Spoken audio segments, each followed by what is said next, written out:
In order to set the framework for understanding the personalities that are the most character disturbed, what makes them tick, how we need to deal with them, how to facilitate change with them. In order to do that, we have to have a framework for understanding personality in general and for understanding the basic personality types. So what I'm going to try and do in the next few moments here is to encapsulate a whole lot of personality theory into a fairly succinct, fairly easily digestible framework to understanding all of the basic personality types. Which of these personality types are more neurotic than they are character disturbed, and what makes them so, and then understanding the more disturbed character types and what makes them the way they are. And so in order to do that, we have to have a basic framework for understanding personality. There is a dimension of personality that we can talk about that has to do with whether or not a person's style of perceiving and relating to the world, which basically is the definition of personality, right? That style of perceiving and relating to the world. There's one dimension of that we call active versus passive.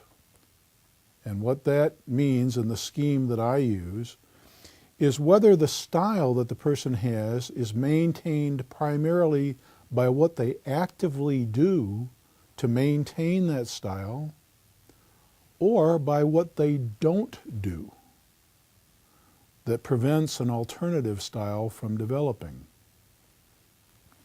Okay? I'll repeat that because it's kind of a fuzzy little conception there.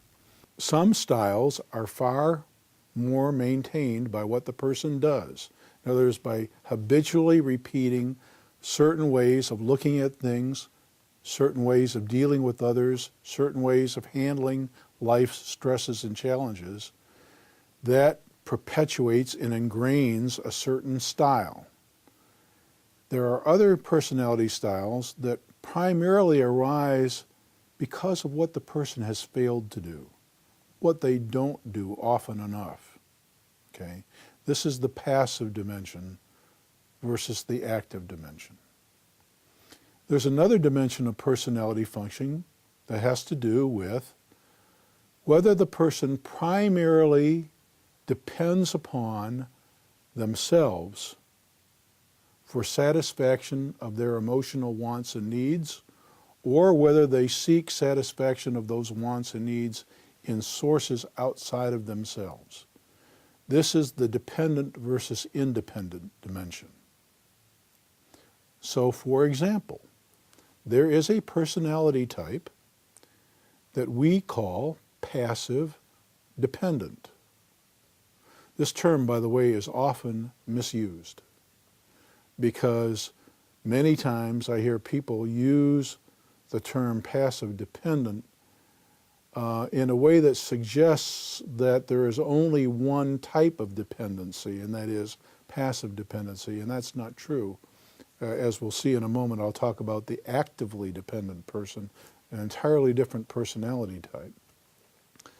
But the passive dependent personality is the personality whose temperament is so pacific and who is so habitually unassertive, in other words, doesn't seize the opportunity to do for themselves. It's what they don't do. When opportunities come out, they don't take the step, they're too afraid, they're too insecure, so they pass on the opportunity to stand up, okay? This is the passive dimension. As a result of doing that over and over again, they become over-reliant or dependent upon stronger others to take care of them. These are the people who are notorious targets for abusive personalities. Now, I can almost hear some of the cringing going on right now. I am not saying that in abusive relationships it's the victim's fault. That's not what I'm saying. I'm saying that sometimes you find dependent personalities in this relationship, in these relationships, especially passive dependent personalities, because astute, aggressive personalities have radar for these folks, know that they're easy targets, easy victims. And because of their nature, as character disturbed as they are, and one of the prime characteristics of the disturbed character is they hate work of any nature. So if it's easy pickings, man, they're going for it. So they have good radar for snipping out dependency. And when they find someone who is too readily willing to let somebody else take the lead, whose temperament is too pacific to do much fighting of their own, okay, these are great targets, especially for the aggressive personalities. And so this passive dependent, or as some people call it, the submissive style, is fostered by this habitual failure to stand up and assert when it counts, when the opportunity arises. And it perpetuates this style. There can be, and there is, a personality type where external validation and approval is the end goal. In other words, I find my emotional satisfaction in engaging with and relying on others. I get my needs met by other people being present and active in my life.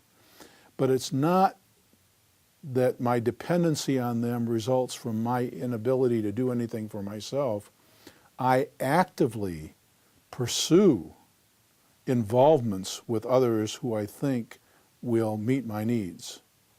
This active dependency begets a fair amount of social gregariousness, outgoingness, attention-seekingness that we call the histrionic style. These are the folks who live their lives as though they were actors on a stage doing high drama. Their life is always full of drama. They are always soliciting attention and involvement from as many people as they can. They will drain you in an instant because they require inordinate needs of attention and coddling and involvement.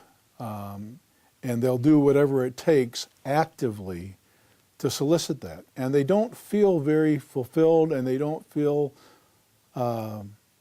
very energized, and they feel pretty alone and abandoned and empty, especially when they're not involved with somebody. These are the folks that can barely stand to be alone. You know, if they don't have a date that Saturday night, they're miserable. The active dependent style, or the more gregarious or histrionic style, is an endless quest for getting other people involved, because other people bring emotional satisfaction and they're going to do whatever it takes to get it. This is the active dependent style.